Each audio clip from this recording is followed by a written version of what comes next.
प्रशांत किशोर ने आखिर बांकीपुर सीट क्यों ही चुनी चुनाव लड़ने के लिए? नितिन नवीन की सीट पे प्रशांत किशोर का लड़ना एक अपने आप में चर्चा है। 2025 के विधानसभा चुनाव में जनसुराज ने 238 सीट पे चुनाव लड़ा। जो आंकड़े हैं जिसमें 129 सीट पे वो तीसरे नंबर पे, 1 सीट पे दूसरे नंबर पे, 73 सीट पे चौथे नंबर पे और 8 पर वो छठे नंबर पे और 24 सीट पे वो 5वें नंबर पर है। अगर यहाँ जनसुराज जीत जाती है तो ये एक हो जाएगा लिटमस टेस्ट, जो बीजेपी की सरकार से या एनडीए की सरकार से यहाँ की जनता त्रस्त है या परेशान है। अभी हर गली मोहल्ले में, चाहे बांकीपुर हो या पूरे पटना, हर गली मोहल्ले में इसी सीट की चर्चा हो रही है, आखिर क्या हो। प्रशांत किशोर इस सीट पर चुनाव लड़के कहीं ना कहीं अपनी प्राण प्रतिष्ठा भी दिखाना चाह रहे हैं, ये साबित करना चाह रहे हैं कि उनकी राजनीतिक पकड़ कैसी है। बिल्कुल सही है, क्योंकि उन्होंने साफ तौर पे पहले इंटरव्यू में कहा था, इस चुनाव में लड़ने से पहले तो किसी का गढ़ नहीं होता है नेता का गढ़ नहीं होता है, जनता का गढ़ होता है। अगर प्रशांत किशोर यहाँ हार जाते हैं तो क्या उनकी राजनीतिक विश्वसनीयता पर असर पड़ेगा? अगर प्रशांत किशोर अगर ये बांकीपुर सीट हार जाते हैं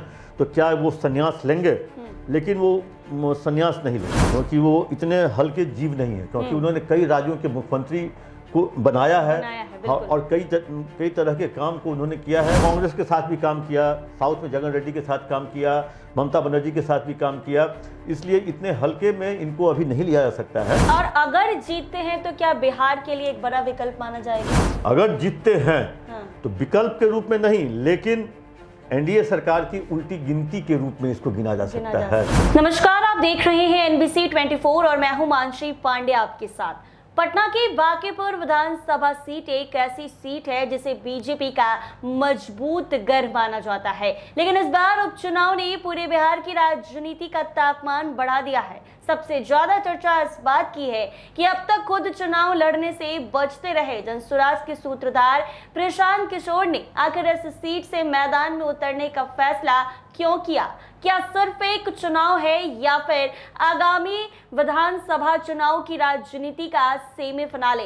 क्या बीजेपी के घर में सेंध लगाने की रणनीति है या अपनी राजनीतिक ताकत साबित करने की कोशिश है? इन सभी सवालों पर आज बात करेंगे। हमारे साथ बातचीत करने के लिए वरिष्ठ पत्रकार हैं, आइए इनसे बातचीत करते हैं। सर, सबसे पहला सवाल आपसे यही है कि प्रशांत किशोर ने आखिर बांकीपुर सीट क्यों ही चुनी चुनाव लड़ने के लिए? देखो मानसी, उपचुनाव जो होता है उससे बहुत इंपॉर्टेंट होता है। वैसे कहा जाता है जो उपचुनाव जिसकी सरकार रहती है उसी की जीत होती है।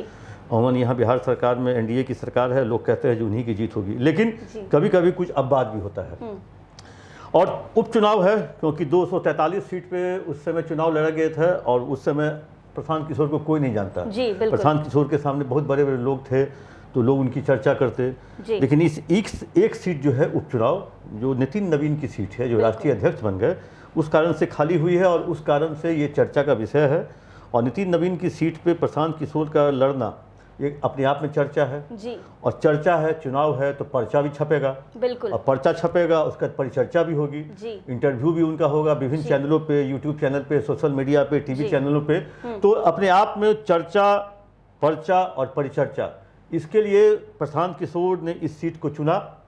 ठीक है, आगे क्या होगा नहीं होगा वो तो आप 30 तारीख को वोटिंग है, 3 को उसका काउंटिंग होगा। लेकिन एक चीज़ जान लो, जो 2025 के विधानसभा चुनाव में जनसुराज ने 238 सीट पे चुनाव लड़ा। जो मेरे पास जो आंकड़े हैं जिसमें 129 सीट पे वो तीसरे नंबर पे, 1 सीट पे दूसरे नंबर पे, 73 सीट पे चौथे नंबर पे और 8 पर वो छठे नंबर पे और 24 सीट पे वो 5वें नंबर पर है। तो बहुत ज़्यादा अच्छा परफॉर्मेंस पिछले विधानसभा में नहीं रहा। लेकिन एक एग्जाम्पल है, याद होगा 1977 में कांग्रेस का सफाया हो गया था और 78 में मोहसिना किदवई, एक आजमगढ़ की एक सीट थी यूपी की, उसमें उसने वहाँ उपचुनाव लड़ा और आजमगढ़ में कांग्रेस की थी उस समय थी सर्वोपरि नेता स्वर्गीय इंदिरा गांधी, वहाँ चुनाव प्रचार करने गई थी और मोहसिना किदवई की जीत हुई थी। अब मोहसिना किदवई की जीत से एक चीज़ तो जरूर लिखा गया, जो अब जनता पार्टी की सरकार जाने वाली है और 80 के लोकसभा चुनाव में जनता पार्टी की सरकार चली गई और प्रचंड बहुमत के साथ इंदिरा गांधी की सरकार वहाँ आई, कांग्रेस की सरकार आई। तो एक सीट उपचुनाव है वो इम्पोर्टेंट रखता है, क्योंकि हो सकता है अगर यहाँ जनसुराज जीत जाती है तो ये एक हो जाएगा लिटमस टेस्ट, जो बीजेपी की सरकार से या एनडीए की सरकार से यहाँ की जनता त्रस्त है या परेशान है। लेकिन वो तो भविष्य बताएगा। लेकिन एक चीज़ तो जरूर है, जो प्रशांत किशोर ने इस सीट पर चुनाव लड़कर कल जिस तरह से उन्होंने अपना पर्चा दाखिल किया, जो जिस तरह से भीड़ जुटी, काफ़ी सारे लोग वहाँ आए। वहाँ पे तेज प्रताप यादव की भी कैंडिडेट वीणा मानवी भी पर्चा भरी, उनकी गिरफ्तारी भी हुई। फिर बीजेपी के कैंडिडेट भी आए, उनके साथ कहें जो मुख्यमंत्री समाज चौधरी भी थे। तो चर्चा का विषय तो जरूर पटना का सीट हो गया, हॉट केक हो गया है। अभी हर गली मोहल्ले में, चाहे बांकीपुर हो या पूरे पटना, हर गली मोहल्ले में इसी सीट की चर्चा हो रही है, आखिर क्या होगा। बिल्कुल सर, आपने कहा कि जनसुराज जब विधानसभा चुनाव में सड़क पर उतरी थी, यानी मैदान में चुनाव लड़ने आई, तो परफॉर्मेंस बेहद ही खराब रहा है। लेकिन प्रशांत किशोर इस सीट पर चुनाव लड़के कहीं ना कहीं अपनी प्राण प्रतिष्ठा भी दिखाना चाह रहे हैं, ये साबित करना चाह रहे हैं कि उनकी राजनीतिक पकड़ कैसी है। बिल्कुल सही है, क्योंकि उन्होंने साफ तौर पे पहले इंटरव्यू में कहा था, इस चुनाव में लड़ने से पहले तो किसी का गढ़ नहीं होता है नेता का गढ़ नहीं होता है, जनता का गढ़ होता है। हो सकता है नितिन नवीन या सरकार के जो कुछ फैसले हुए हैं इन दिनों, कैबिनेट के जो फैसले हुए हैं, या भरत तिवारी प्रकरण हुआ, या नीट छात्रा का कांड हुआ, अभी हाल में ही पिछले आज ही कल में चल ही रहा है बंटी यादव प्रकरण। तो इन सारे प्रकरण, और स्टेट हाईवे पे टैक्स, टोल टैक्स, पुल पे टैक्स, इन सारे जो कहें जो सरकार का जो कहें जो आदेश है या सरकार का जो निर्णय है, उसका भी असर पड़ सकता है। क्योंकि इसको लेकर के लोगों में भ्रांतियां भी हैं, जो सरकार ने टैक्स क्यों बढ़ा दिया, स्टेट हाईवे पर टैक्स क्यों बढ़ा दिया, जो राज्य सरकार की पुल है उस पर टैक्स क्यों बढ़ा दिया। उसके बाद भरत तिवारी प्रकरण में सरकार के ही लोगों ने सरकार को घेर लिया। वहाँ पे मंत्री अशोक चौधरी वहाँ गए, मिथिलेश तिवारी गए, उसके बाद विजय सिन्हा ने भी उसका विरोध किया। तो सरकार के ही लोगों ने भरत तिवारी प्रकरण पे सरकार का ही विरोध किया और उसका टैक्स का भी विरोध किया। और उसके बाद जनता बंटी यादव प्रकरण में भी सरकार के लोग ही, आज रामकुमार यादव भी वहाँ गए थे, तो सरकार के मंत्री हैं, तो इसलिए सरकार के लोग ही सरकार का विरोध कर रहे हैं। और जिसको लेकर के ये एक लिटमस टेस्ट है इस सरकार का क्या परफॉर्मेंस है, क्योंकि 14-15 अप्रैल को सम्राट चौधरी की सरकार ने शपथ ग्रहण लिया और मई में 7 तारीख को कैबिनेट का एक्सपेंशन हुआ। उसके बाद इस तरह की जो 2.5 से 3 महीने की सरकार है, उसके परफॉर्मेंस के रूप में इस उपचुनाव को देखा जा सकता है। जी सर, अगर प्रशांत किशोर यहाँ हार जाते हैं तो क्या उनकी राजनीतिक विश्वसनीयता पर असर पड़ेगा? ये प्रश्न तो सही है। जो अगर प्रशांत किशोर अगर ये बांकीपुर सीट हार जाते हैं तो क्या वो संन्यास लेंगे? लेकिन वो संन्यास नहीं लेंगे। अच्छा। क्योंकि वो इतने हल्के जीव नहीं है, क्योंकि उन्होंने कई राज्यों के मुख्यमंत्री को बनाया है और कई तरह के काम को उन्होंने किया है। वो कहें जो एक मतलब कहें जो मजे हुए तपे हुए राजनीति तो नहीं है, लेकिन उन्होंने राजनीति को पैदा किया है और राजनीतिज्ञों को उन्होंने पैदा किया है, जिस कारण से कई जगहों की सरकार भी उनके साथ, या कहें जो अभी कल ही चर्चा थी, जो तमिलनाडु के जो अभी मुख्यमंत्री बने हैं विजय थलपति, कल उनके आने की भी चर्चा थी, क्योंकि उनको भी पीके ने काफ़ी मदद की। तो लेकिन कल नहीं आ पाए, हो सकता है पूरे 30 तारीख से पहले कभी वो आ सकते हैं। लेकिन इन्होंने कहें जो कांग्रेस के साथ भी काम किया, साउथ में जगन रेड्डी के साथ काम किया, ममता बनर्जी के साथ भी काम किया, इसलिए इतने हल्के में इनको अभी नहीं लिया जा सकता है।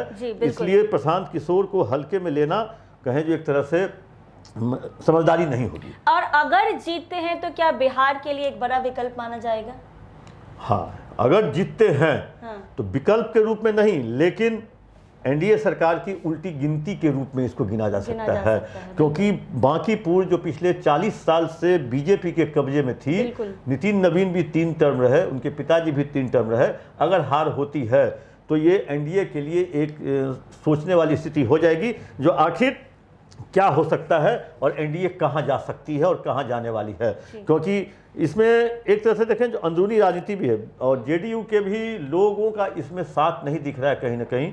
जिस तरह से जेडीयू के जो होना चाहिए उसका सहभागिता चुनाव में, वो नहीं दिख रहा है, नहीं दिख रही है। हाँ ठीक है, विजय चौधरी दिखते हैं, विजेंद्र यादव दिख रहे हैं, लेकिन उस टाइप से जेडीयू के वर्कर का जो इन्वॉल्वमेंट होना चाहिए वो इन्वॉल्वमेंट अभी नहीं दिख रहा है। वैसे इस सरकार के खिलाफ सरकार के ही लोग पड़े हुए हैं, इसलिए विपक्ष को आपने देखा होगा जो भरत तिवारी प्रकरण में विपक्ष का कोई बयान नहीं आया, क्योंकि सरकार के लोग ही जब विपक्ष का काम कर रहे हैं तो फिर तेजस्वी यादव क्यों देंगे बयान? और बंटी यादव में भी जब सरकार के लोग ही आ गए हैं इसके खिलाफ, तो फिर तेजस्वी यादव क्यों देंगे बयान? जी बिल्कुल सर, एक आपने बंटी यादव मामला की बात आप कर रहे हैं, तो इस पर क्या कहेंगे? जब बंटी यादव का अपहरण हुआ तो पुलिस महज 100 मीटर की दूरी पर खड़ी थी और पुलिस को पता तक नहीं चला कि किसी का अपहरण हुआ। बंटी यादव के प्रकरण में पुलिस का लैप्सेस है और उस थाने की लैप्सेस है।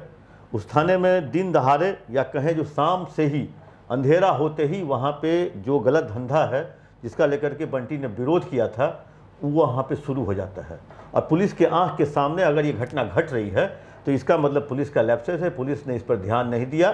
और पुलिस अगर उसका अपहरण होता है तो कम से कम जहाँ से अपहरण हुआ, जहाँ तक उसको ले जाया गया, 50 CCTV फुटेज है। और जिस रास्ते से उसको ले जाया गया है 50 CCTV वहाँ है। इसके बावजूद भी जो वहाँ के थानेदार हैं या वहाँ के जो अफसर हैं उन्होंने इसकी कहें एक तरह से इस पर ढिलाई बरती, जिस कारण से बंटी यादव की हत्या हुई। और ठीक एन चुनाव में के पहले अगर हत्या होती है तो एक बहुत बड़ा राजनीतिक कारण भी बन सकता है, राजनीतिक मुद्दा भी बन सकता है, जो विपक्ष ने मुद्दा बना लिया है। सर एक आखिरी सवाल आपसे और होगा, बीजेपी हमेशा कहती है कि हम कार्यकर्ताओं को आगे बढ़ाते हैं, जिसका कोई बैकग्राउंड नहीं होता उसको भी चुनाव लड़ने की मौका देते हैं। तो बांकीपुर विधानसभा सीट से एक बिल्कुल आम लड़का को मौका दिया गया जिसका नाम नीरज सिन्हा है, तो इस पर क्या कहेंगे आप? ये बात तो सही है, क्योंकि एक बार देखे होंगे MLC भी अभी बने हैं तो एकदम आम कार्यकर्ता। पिछले बार भी जिसका टिकट वापस हुआ अभिषेक, ठीक है, उन्होंने अपने कारण से वापस लिया। उसके पिताजी कहें जो चारा घोटाले में गए हुए थे ये तो, और ये नीरज, ये एक बात तो सही है जब बीजेपी ने इस बार आम कार्यकर्ता को टिकट दिया है। ये एक मैसेज है, ये मैसेज है, बहुत दूर तक बीजेपी का मैसेज जाएगा। जो बीजेपी में कार्यकर्ताओं को तरजीह दी जाती है, और बीजेपी नहीं, बीजेपी जैसे दूसरे दल को भी इस चीज़ को अब सोचना पड़ेगा कि भाई कार्यकर्ता को तरजीह दीजिएगा, तभी पार्टी के लोग आपको पूछेंगे, पार्टी में आपकी पूछ होगी, तभी पार्टी की पूछ होगी। क्योंकि आज तो चर्चा, जैसे कुम्हरार का विधायक संजय गुप्ता है, वो आम कार्यकर्ता था, वो सुशील मोदी जी के साथ पिछले 25 वर्षों से उनके साथ घूमता था जी। उनका सारा फाइल, उनका कॉपी किताब सब रखता था और डॉक्यूमेंटेशन उनके साथ रहता था। आज संजय गुप्ता विधायक है जी। पटना सिटी का भी रत्नेश कुशवाहा, वो भी आम कार्यकर्ता। लेकिन इस बार बीजेपी ने आम कार्यकर्ताओं को दिया है टिकट, जो एक मैसेज है दूसरे अन्य पार्टियों के लिए भी, खासकर आरजेडी के लिए भी या कांग्रेस के लिए भी एक मैसेज है, जो आम कार्यकर्ता को टिकट दो और तब तुम्हारी पार्टी चलेगी। जी बिल्कुल। सर आप लंबा अनुभव रखते हैं, कई बार अपने आंखों के सामने चुनाव देखते आ रहे हैं, काफ़ी लंबा एक्सपीरियंस भी आपको रहा है, कई चुनाव आपने अपने सामने देखे होंगे। आपको क्या लगता है कि बांकीपुर उपचुनाव जो हो रहे हैं उसमें आखिर किसकी जीत होगी? क्योंकि कई बार ऐसा होता है कि चर्चा होती है, लेकिन जिसकी चर्चा है, जिसके बारे में माहौल बना हुआ है, उसकी जीत नहीं होती और जीता कोई और ही है। इस पर आप क्या कहेंगे? देखो मनसी, चुनाव में वोट देने का अधिकार तो आम जनता को है जी, लेकिन 24 घंटे पहले तक कोई नहीं सोचता है मुझे किसको वोट देना है। अंतिम 24 घंटे में लोग निर्णय लेता है। जो एक चीज़ तो है, जो इसमें कास्ट बहुत है, ब्राह्मण भी है, यादव भी है, मुस्लिम भी है, वैश्य भी है जी। एक भरत तिवारी प्रकरण हुआ, ब्राह्मण था भरत तिवारी, जिस कारण से असर पड़ेगा। बंटी यादव है। कास्ट नितिन नवीन थे, जो अब वहाँ के विधायक नहीं है।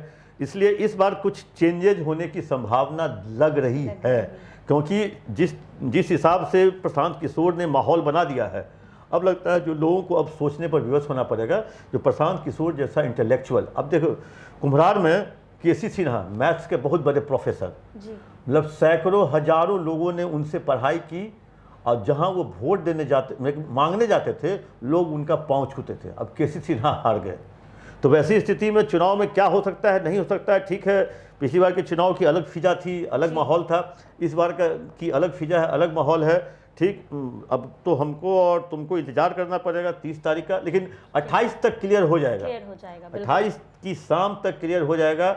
29 तारीख होती है, एक दिन लोग आराम करके सोचने को रहता है, और 30 को वोटिंग होगी। 28 की शाम से लेकर 29 की शाम तक में क्लियर हो जाएगा जो बांकीपुर से कौन जीत रहा है और कौन इसका सरताज होगा। जी बिल्कुल। तो साफ है कि बांकीपुर का यह उपचुनाव अब सिर्फ एक विधानसभा सीट का चुनाव नहीं रह गया, बल्कि बिहार की राजनीति की दिशा और दशा तय करने वाली एक अहम लड़ाई बन चुका है। एक तरफ बीजेपी अपनी प्रतिष्ठा बचाने की चुनौती से जूझ रही है, तो दूसरी ओर प्रशांत किशोर के लिए यह उनकी राजनीतिक स्वीकार्यता की सबसे बड़ी परीक्षा मानी जा रही है। वहीं आरजेडी भी इस मुकाबले को आसान बनाने की मूड में नहीं है। ऐसे में अब सबकी नजर जनता के फैसले पर रहेगी। फिलहाल चर्चा में शामिल होने के लिए और वरिष्ठ पत्रकार जी का आपका भी बहुत बहुत एक चीज और बात से बोलेंगे, क्योंकि प्रशांत किशोर का कहा जाता है बीजेपी की बी टीम जी, और आज बीजेपी के सबसे करेक्ट प्रतिद्वंदी के रूप में आज प्रशांत किशोर खड़ा हुए हैं।